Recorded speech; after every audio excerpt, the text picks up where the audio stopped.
Hello students, I am here again with my third lecture based on the unit physical world and measurement. ठीक है, तो student जिससे पहले हम लोगों ने देखा फंडामेंटल फिजिकल क्वांटिटी. ठीक है, फिजिकल क्वांटिटी के बारे में हमने क्लासिफिकेशन देखा और उसको हमने तीन पार्ट्स में क्लासिफाई किया. जो है पहली थी क्या फंडामेंटल फिजिकल क्वांटिटी, दूसरी थी डिराइव्ड फंडामेंटल क्वांटिटीज और तीसरी क्या है सप्लीमेंट्री फिजिकल क्वांटिटीज. ठीक है, तो हम एक ब्रीफ डिस्क्रिप्शन उसका दे सकते हैं फंडामेंटल फिजिकल क्वांटिटीज का. ठीक है, तो टोटल हमने क्या बताया कि आपको 7 type of physical fundamental physical quantities होती है. पहली होती है लेंथ, दूसरी होती है मास, फिर तीसरी होती है time, temperature, electric current, luminous intensity and amount of substance. ठीक है, तो उसका एसआई यूनिट रिप्रेजेंटेशन हमने बताया था कि मीटर में उसको लिखते हैं, किलोग्राम लिखते हैं मास को, और टाइम को लिखते हैं सेकंड, टेंपरेचर को लिखते हैं केल्विन, इलेक्ट्रिक करंट को लिखते हैं एम्पियर, ल्यूमिनस इंटेंसिटी को लिखते हैं कैंडेला और अमाउंट ऑफ सब्सटेंस को लिखते हैं मोल. और साथ ही साथ उसका सिंबल है, मीटर का एम है, किलोग्राम का केजी है, सेकंड का क्या है एस है या फिर एसईसी से इसको डिनोट करा जाता है कभी-कभी, और केल्विन का के है, एम्पियर का ए है, कैंडेला का सीडी है, मोल का एम है. ठीक. अब हमारे लोगों में जो सेकंड डेफिनेशन है या सेकंड क्लासिफिकेशन है वो क्या है डिराइव्ड फिजिकल क्वांटिटी. ठीक है, डिराइव्ड फिजिकल क्वांटिटी.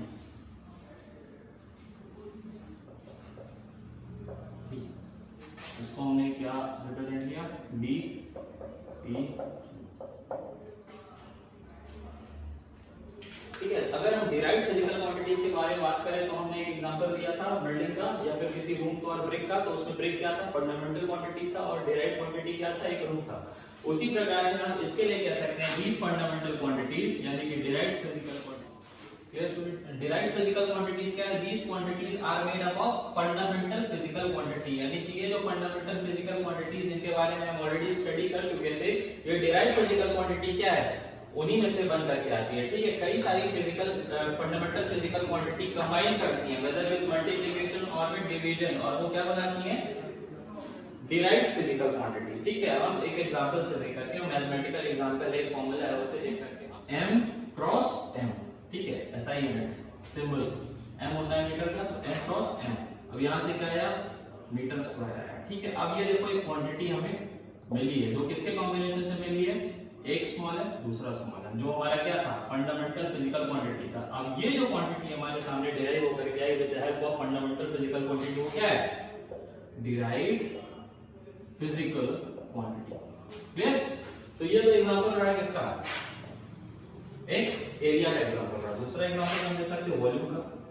ठीक है, वॉल्यूम ऑफ क्यूब ले सकते हैं. ठीक है, क्यूब का लेते हैं तो वो क्या होता है साइड क्यूब होता है, सबको पता है. क्लियर, तो साइड क्या है ये भी तो एक लेंथ वाला ही पैरामीटर है जिसका फंडामेंटल यूनिट क्या है फंडामेंटल फिजिकल क्वांटिटी क्या है m है. ठीक है, तो सिंबल क्या है m है, तो m का हम क्या करेंगे थ्राइस. ठीक है, तो ये क्या आएगा मीटर क्यूब के फॉर्म में हम इसको लिख सकते हैं. तो अब ये देखो क्या है डिराइव्ड फिजिकल क्वांटिटी है जो कहां से आई फंडामेंटल फिजिकल क्वांटिटी m से आई. ठीक है, जो लेंथ है हमारा, जो लेंथ का क्या है सिंबल है एसआई यूनिट. ठीक है, एसआई यूनिट. ठीक है, तो ये क्या हुआ d p q. ठीक है, किसके कॉम्बिनेशन से आई किसके मल्टीप्लिकेशन करने पे आई फंडामेंटल फिजिकल क्वांटिटी के मल्टीप्लिकेशन करने पे 3 बार मल्टीप्लाई करने पे आई.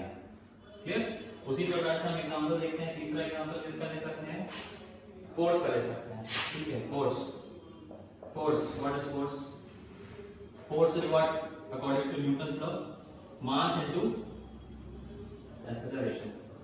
Okay, mass into acceleration. तो mass क्या है mass का जो है SI सिंबल क्या है kg. ठीक है kg, और साथ ही साथ acceleration का क्या होता है change in velocity upon time. ठीक है, तो change in velocity upon time के फॉर्मूले में रखोगे तो वहां से क्या आएगा मीटर पर सेकंड स्क्वायर आएगा. क्लियर, मीटर पर सेकंड स्क्वायर आएगा. ठीक है, अब हम इसको देखो ये काफी लंबी चौड़ी क्वांटिटी आ गई हमारे सामने. हम इसको ऐसे भी ले सकते हैं डॉट प्रोडक्ट फॉर्म में लिख सकते हैं इस चीज को. ठीक है, तो ये काफी लंबी चौड़ी क्वांटिटी आ गई, तो इतना शायद कोई भूल भी सकता है, शायद हो सकता है कि m भूल जाए, s भूल जाए, स्क्वायर s का स्क्वायर भूल जाए, तो इसीलिए एक उसको एक सिंगल नोटेशन से हम डिनोट करते हैं क्या, n, जो होता है क्या, न्यूटन।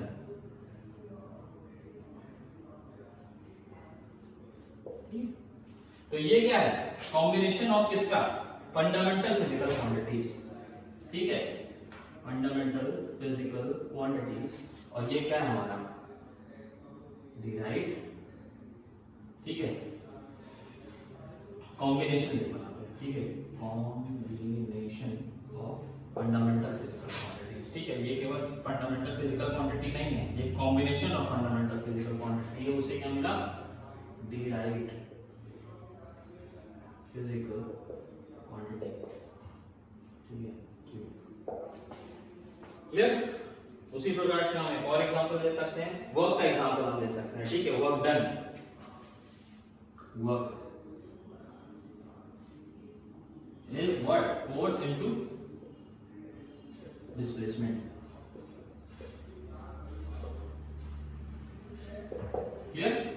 तो डिस्प्लेसमेंट इज व्हाट, डिस्प्लेसमेंट का जब हम मापन करते हैं तो वो क्या होता है, मीटर्स के टर्म में होता है, ठीक है, एक लेंथ के टर्म में होता है, तो लेंथ का जो ऐसा ही सिंबल है वो क्या है, मीटर है, ठीक है, जिसको m से हम डिनोट करते हैं, और साथ ही साथ फोर्स का जो हम ऑलरेडी डिराइव कर चुके हैं, ठीक है, क्या है, kg metre upon second square, ठीक है, तो हम यहां से लिख सकते हैं डायरेक्टली kg मीटर पर सेकंड स्क्वायर, ठीक है। डिस्प्लेसमेंट के लिए क्या लिख सकते हैं, क्रॉस या डॉट कुछ भी लिख सकते हो इस केस में, ठीक है, तो वो क्या हो सकता है m,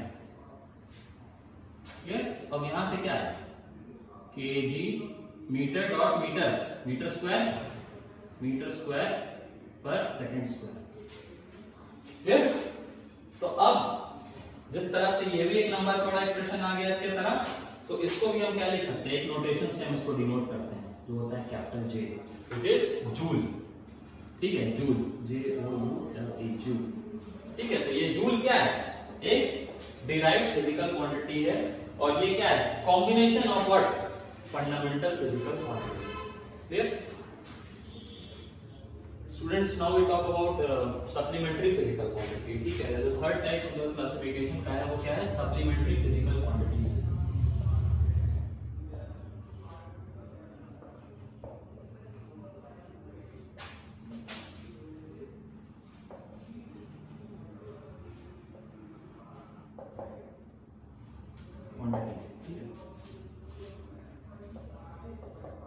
तो सप्लीमेंट्री फिजिकल क्वांटिटी बेसिकली आप जान जाओ कि these supplementary physical quantities are of two type, ठीक है, पहला क्या होता है, एंगल होता है, और दूसरा क्या होता है, सॉलिड एंगल होता है, ठीक है।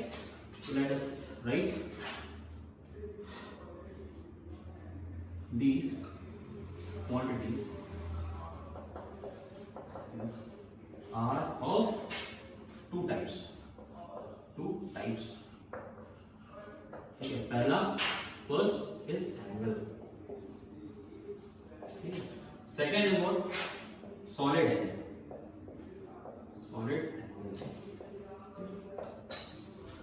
ठीक है।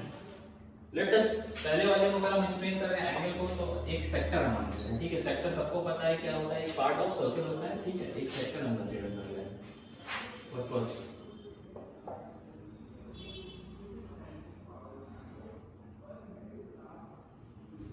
ठीक है, सर्कल का हमें पता है रेडियस क्या होता है, थ्रू आउट फिक्स होता है सर्कमफ्रेंस को, तो ये मान लेते हैं स्मॉल r, इसको ही मान लेते हैं स्मॉल r, ठीक है, ये मान लेते हैं कोई एंगल होगा थीटा, क्लियर, ये क्या है आर्क, ARC आर्क।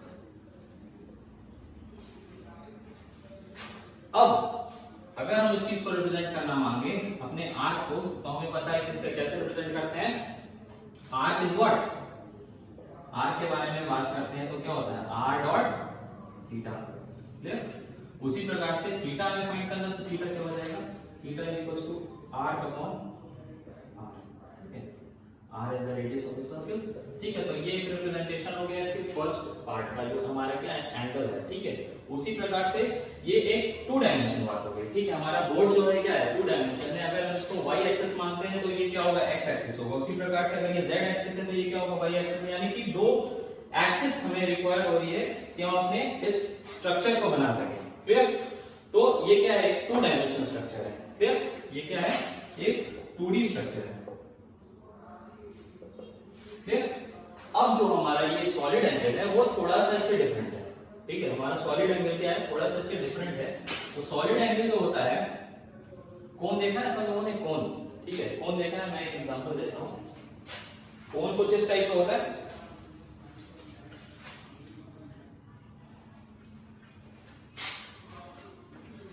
ठीक है, कोण कुछ इस टाइप का होता है। ठीक है, अभी ये मान लो कि ये क्या है, इसमें कोई भी अप एंड डाउन नहीं है इसके ऊपर। ठीक है, ये एक फ्लैट सरफेस है। ठीक है, ये क्या है, एक कोन है और ये एक फ्लैट सरफेस है। ठीक है, यानी कि एक 3 डायमेंशनल स्ट्रक्चर तुम्हें दिख रहा है। अगर मैं इसको इस बोर्ड पे रखूं, इस 2 डायमेंशन बोर्ड पे रखूं, तो क्या होगा, ये पूरी तरह से इस पे समाएगा नहीं। ठीक है, एक पार्ट इसका ये भी होगा जो बाहर हमें प्रोजेक्टेड दिखाई देगा। ठीक है, तो ये हम क्या कह सकते हैं, ये 2 डायमेंशनल स्ट्रक्चर नहीं है, हम इसको क्या करते हैं, 3D। एक 3D स्ट्रक्चर में हमारा रूम क्या है, 3 डायमेंशन में। ठीक है, इसका क्या है, लेंथ है, ब्रेथ है और हाइट भी है। ठीक है, तो इसमें ये पूरी तरह से समा सकता है, पूरी तरह से अपने ओरिएंट हो सकता है। ठीक, तो इसी प्रकार से जो हमारा सॉलिड एंगल होता है वो होता है, इसका कुछ देखो एरिया होगा। ठीक है, कोन के टर्म्स में हम उसको डिफाइन करते हैं। ठीक है, इसका ऊपर का कुछ क्या होगा, एरिया होगा, जो मान लो ए होगा। ठीक है, एरिया क्या होगा, एरिया क्या होगा, ए होगा, या इसको हम डीए से भी रिप्रेजेंट कर सकते हैं। ठीक है, ये एक डिफरेंशिएशन का पार्ट है जो आप लोग फर्स्ट ईयर में आकर पढ़ेंगे इस चीज को। तो एक स्मॉल एरिया को क्या कर रहे हैं, डीए के फॉर्म में हम रिप्रेजेंट कर रहे हैं, ए के फॉर्म में रिप्रेजेंट कर दे रहे हैं। अब इस कोन का स्ट्रक्चर हम यहां पे बना लेते हैं, 3D स्ट्रक्चर बना लेते हैं। ठीक है, ये एक एंगल हो गया। ठीक है, ये एक एंगल हो गया जो थीटा है, सॉलिड एंगल है, मैं बता रहा हूं क्या। ठीक है, आर, ये क्या हो गया, डिस्टेंस, यानी कि यहां से यहां तक की दूरी वो कितनी है, आर है। ठीक है, तो अब अगर हमें इस थीटा को रिप्रेजेंट करना है, जो क्या पूरा सॉलिड एंगल है। ठीक है, जितने मटेरियल इसमें भर सकते हैं हम भर लें। ठीक है, तो वो मटेरियल का भरा हुआ इस टिप से लेकर के ऊपर तक, ठीक है, इस टिप से लेकर के ऊपर तक जहां तक एरिया है, या फिर किसी भी क्रॉस सेक्शन एरिया तक, वो क्या करेगा, एक सॉलिड एंगल डिफाइन करेगा। ठीक है, solid angle is a 3 dimension angle. ठीक है, तो उसका जो रिप्रेजेंटेशन होता है वो theta is equals to, in terms of A और आर हम डिसाइड कर सकते हैं। ठीक, आर क्या है, डिस्टेंस है इस एरिया का, इस एरिया का क्या है, डिस्टेंस है, कहां से, टिप से, या डीए और ए जो भी लिख सकते हो। ठीक है, तो इसको लिख सकते हैं ए अपॉन आर स्क्वायर, और theta is equals to dA upon r square. Clear? तो ये रहा क्या, supplementary physical quantities. Clear students? अब जो बाकी का जो हमारा जो टॉपिक है इस लेक्चर का, वो हम अपने नेक्स्ट वीडियो में उस चीज को हम इंक्लूड करेंगे, वो हमारा रहेगा डायमेंशंस। ठीक है, इतना हमें क्लियर हो गया कि हमारी ये फिजिकल क्वांटिटी है, 3 टाइप की फिजिकल क्वांटिटी है, पहली फंडामेंटल है, दूसरा डिराइव्ड और थर्ड जो है वो सप्लीमेंट्री फिजिकल क्वांटिटी है। इसके बाद हम पढ़ेंगे डायमेंशंस। क्लियर? Thank you.